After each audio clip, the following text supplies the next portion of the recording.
Hi guys, all right, so here's the in the news for this last week of the first quarter moon that ran from July 7th through July 12th. Of course, in the month of the Cancer new moon cycle, which is month number 3 of the current eclipse cycle that began in May.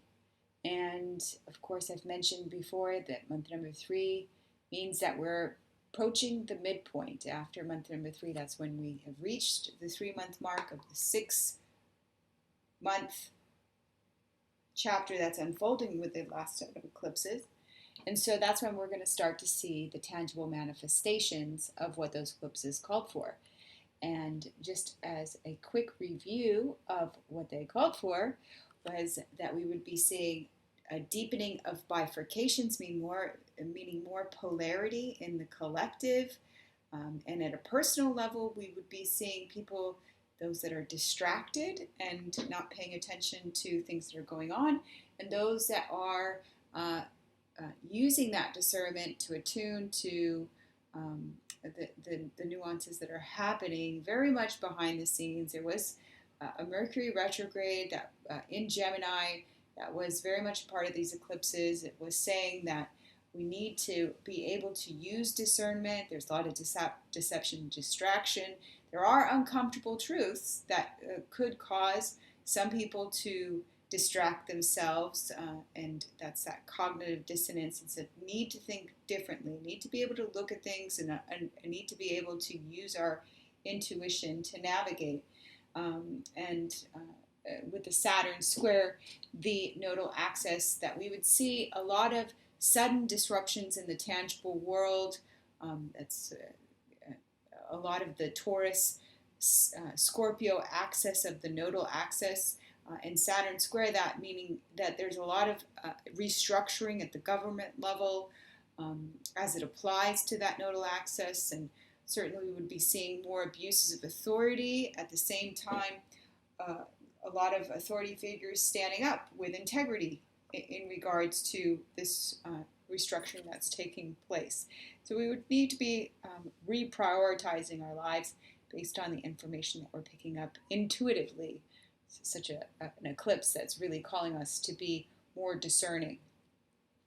And as the week, as this first quarter moon, as the transits in this first quarter moon suggested, we would be seeing a lot of passions igniting this week, a lot of sudden unexpected developments, and a need to maneuver through it carefully. And we might have seen in our personal lives this need to figure out how to establish balance with others while being triggered.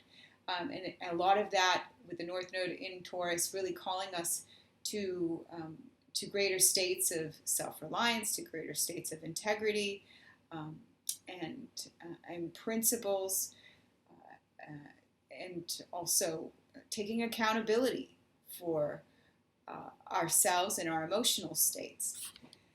And as the day-by-day play went through this week, there was a lot of the disruptions and disturbances happening in the first 4 days of the week. So July 7th, 8th, 9th, and 10th, where the 10th through the 11th, through the 12th, people really starting to feel this emotional lift up and a need to step up as after having gone within and dealt with those emotional states. All right, so what did we see in collective news that was reflecting back what we are feeling at a personal level? What were they experiencing? What were we hearing in the global news as part of this? So I'm going to start off with politics and then get into geopolitics, and then of course talk about COVID and social issues, economic issues, financial issues. But let's go ahead and start politically. There was a lot that was going on this week out of Europe, specifically out of the Netherlands. We're seeing that Dutch farmers were stepping up and protesting against their government, especially the EU, specifically the EU and their economic policies. And this also spanned over to Germany, Poland, Italy, Macedonia, Albania. So a lot of things going on there. I have some video clips here that you can see where these farmers were protesting in the streets of different cities um, in protest to their governments. And you can see the number was quite astonishing. The turnout there was quite astonishing. And this also hi guys, all right, so here's the weekly transit for the Capricorn full moon coming in on July 13th and initiating us into the week of breakthroughs through to July 19th. All right, so where are we within the Cancer new moon cycle? We're coming into week number 3 with the Capricorn full moon. Again, the week of breakthroughs.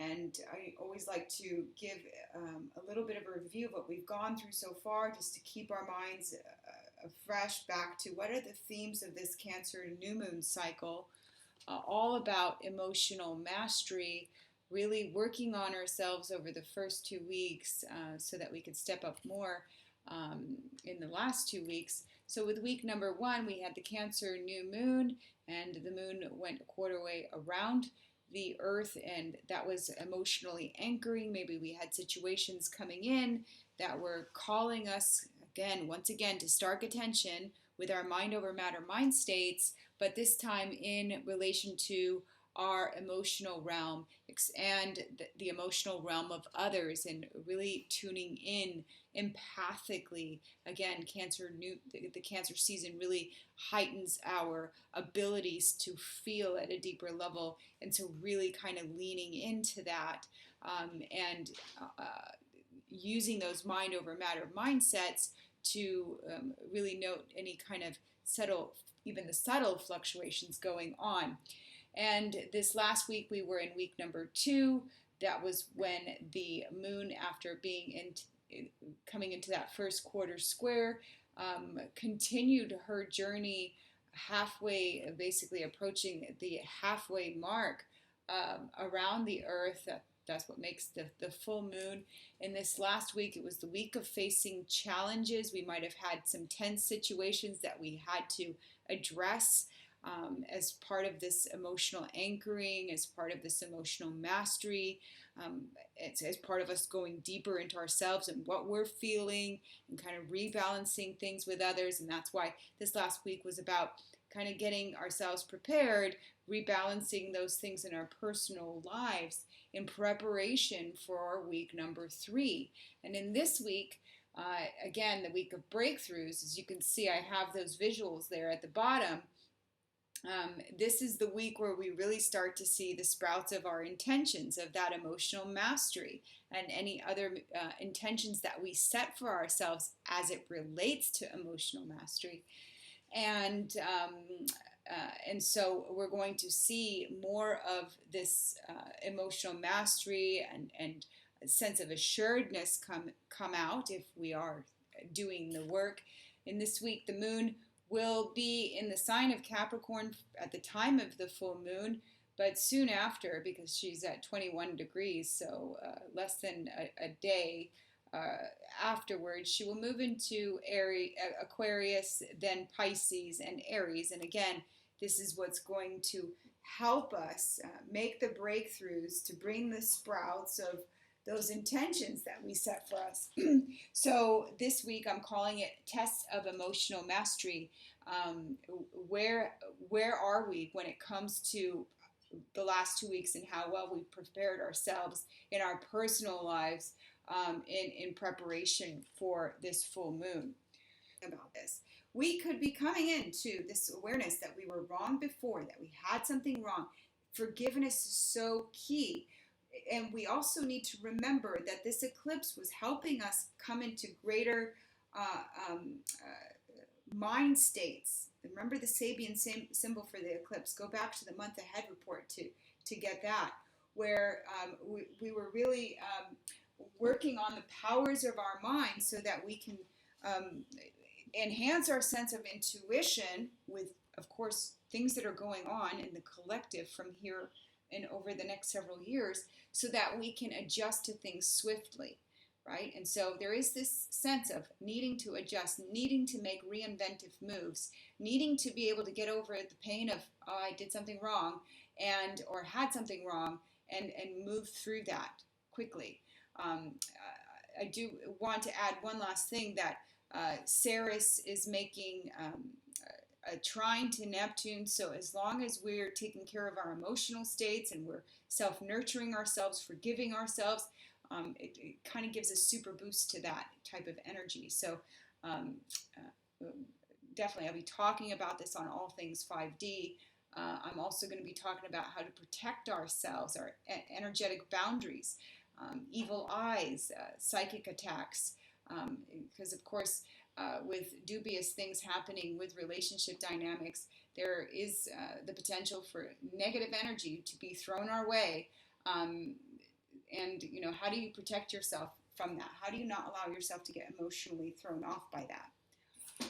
All right, so I'm going to get into the day-by-day breakdown now, but before I do, I want to remind you about that Mercury retrograde, that date, July 16th. I've been talking about since the summer solstice, when Mercury exited post-shadow. And this is the post-Cazimi that's coming up on July 16th. Now, I want to make particular mention to the transit of this post-Cazimi, which is happening on Saturday, July 16th at 3:37 p.m. Eastern Standard Time. Mark that time down in your calendars. I will be posting it on Telegram, but I know some of you don't pay attention to Telegram, so I'm making mention of it here, because it's super important. It's going to connect dots back to April 30th, May 7th, May 22nd, June 11th, June 14th, June 21st, and June 24th. Pay close attention to those dates and connect dots of what was taking place, because the energy of this post-Cazimi, it can be not comfortable. That Mercury and the Sun are together at 24 degrees of Cancer, and as you can see, there's quite a lot going on here. They're making quincunxes to Saturn. It's saying you have to use some inner discipline to restructure, and it might not be comfortable. You might have to retrace steps, and it's okay. It's also making a square to Eris. It's saying don't use force. Understand the flow of the universe. Understand the higher reason as to what is what lesson this whole situation brings. Whatever it is that comes up.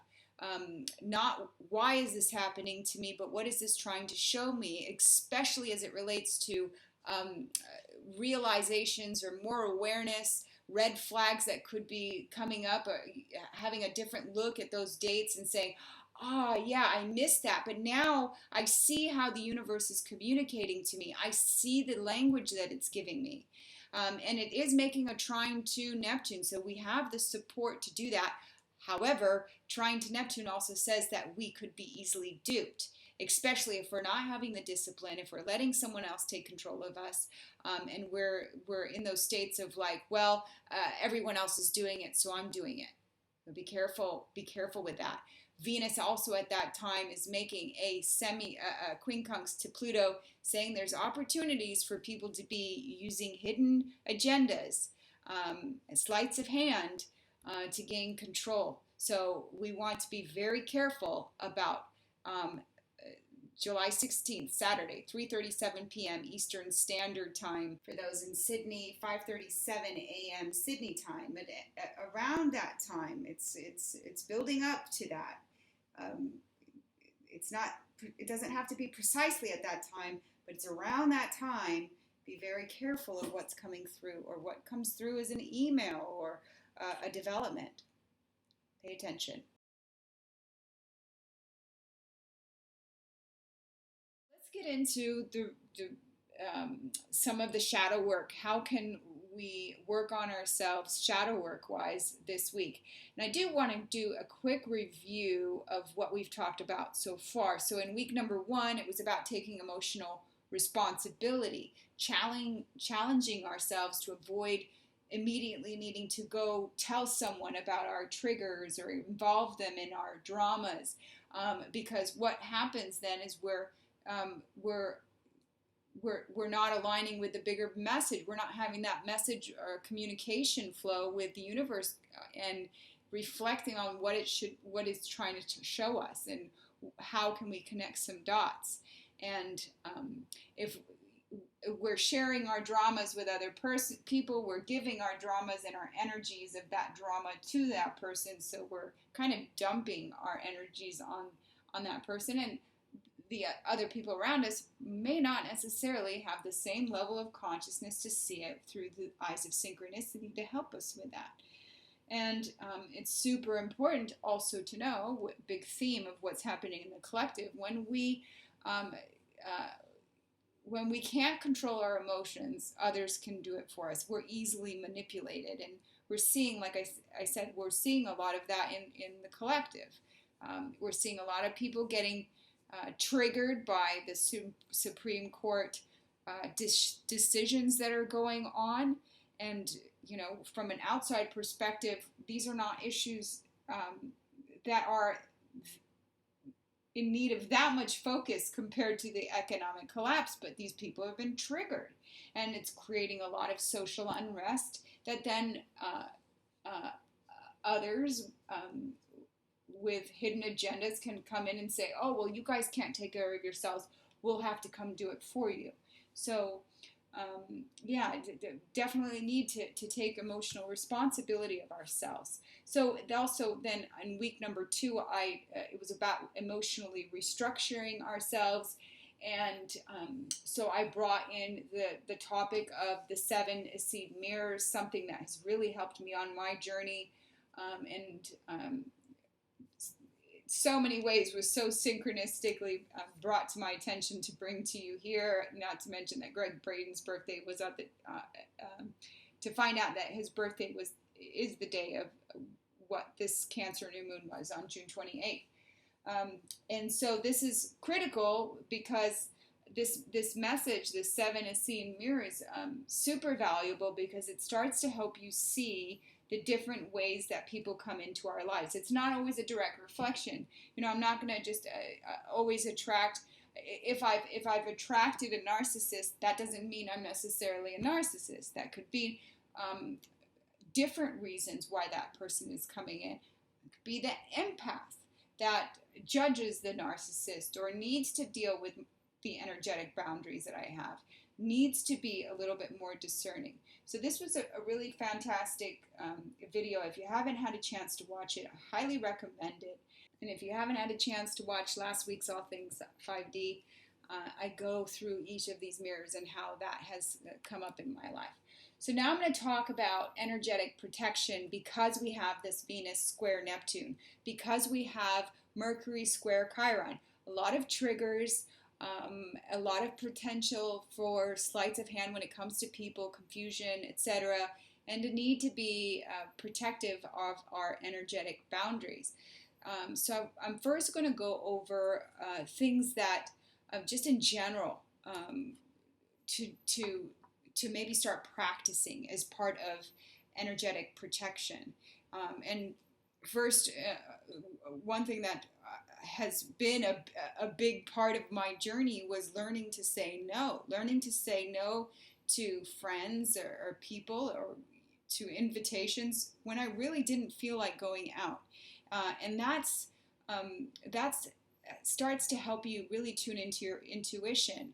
Let's say a friend invites you to your favorite restaurant that you normally like to go to, but really taking the time to really ask yourself if you really feel like going at that time. Take a moment to pause.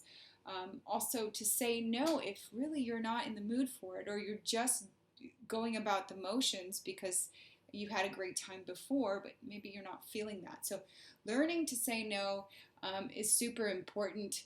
Also spending less time around those of less integrity, being very choosy when it comes to who and what you surround yourself with, because in the end, we are a product of what we surround ourselves with. And also, with that in mind, we also want to be mindful of how the people that we surround ourselves with, how do they treat other people? Like, for example, when you go to a restaurant, how does your friend or the people that you're around treat the waitress, or treat others that they're not happy with? Well, keep in mind that that person will end up treating you that same way. Reflections never lie, so we want to be very mindful of the energies that we are around. And alongside that, take accountability of the reflections they're bringing to you. You know, why did that particular person that maybe is not of integrity come into your life? Was this a lesson? Was this something of a reflection? Was this something of a pattern? We really want to stay mindful of that. But learning to say no is super important, especially in everyday outings and everyday situations with people. It does a lot to our energetic boundaries when we can say no and defend them.